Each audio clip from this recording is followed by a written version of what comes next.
படித்ததில் பிடித்தது. வழங்குபவர்கள் குட்டி கதைகள் டிவி. ஒரு விவசாயிக்கு வயது அதிகமானதால் இறக்கும் தருவாயில் இருந்தார்.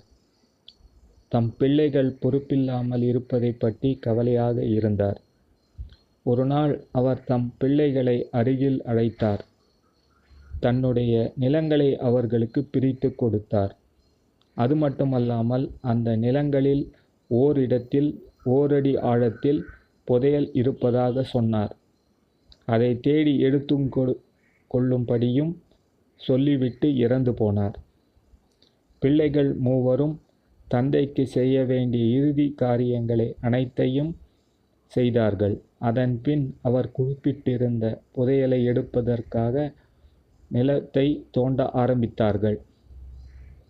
முதலில் மூத்த மகனின் நிலம் முழுவதையும் 1 அடி ஆழத்துக்கு தோண்டினார்கள். புதையல் எதுவும் கிடைக்கவில்லை. ஒருவேளை அப்பா 2 அடி என்று சொல்லுவதற்கு பதிலாக ஓரடி என்று சொல்லிவிட்டாரோ என்ற சந்தேகத்தில் பிள்ளைகள் மூவரும் சேர்ந்து மூத்தவனின் நிலத்தை இன்னும் ஓரடி ஆழமாக தோண்டினார்கள். அப்போதும் அவர்களுக்கு புதையல் கிடைக்கவில்லை. எப்படியும் புதையலை கண்டுபிடித்து விட வேண்டும் என்று வெறியில் 2வது மகனின் நிலத்தையும் 2 அடி வரை தோண்டினார்கள். ஏமாற்றம்தான் மிஞ்சியது. இவ்வளவு தூரம் வந்தபின் எப்படி விட்டுவிட முடியும் என்று கடைசி மகனின் நிலத்தையும் 2 அடி தோண்டினார்கள். மறுபடியும் ஏமாற்றமே. அப்பா மேல் வருத்தம் வந்தாலும் அவர்கள் சரி, தோண்டியதே வீணாக வேண்டாம் என்று எண்ணி அந்த நிலங்களில் விதை விதைத்தார்கள். நீர் பாய்ச்சினார்கள். உரம் போட்டார்கள்.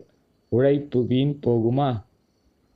ஆண்டு முடிவில் அவர்கள் நிலத்தில் அமோக விளைச்சல். அறுவடை செய்து விற்றதில் அவர்களுக்கு கொள்ளை லாபம். இப்படி உழைப்பால் வரும் பயனைத்தான் அப்பா புதையல் என்று குறிப்பிட்டார் என்று பிள்ளைகள் மூவரும் புரிந்து கொண்டனர்.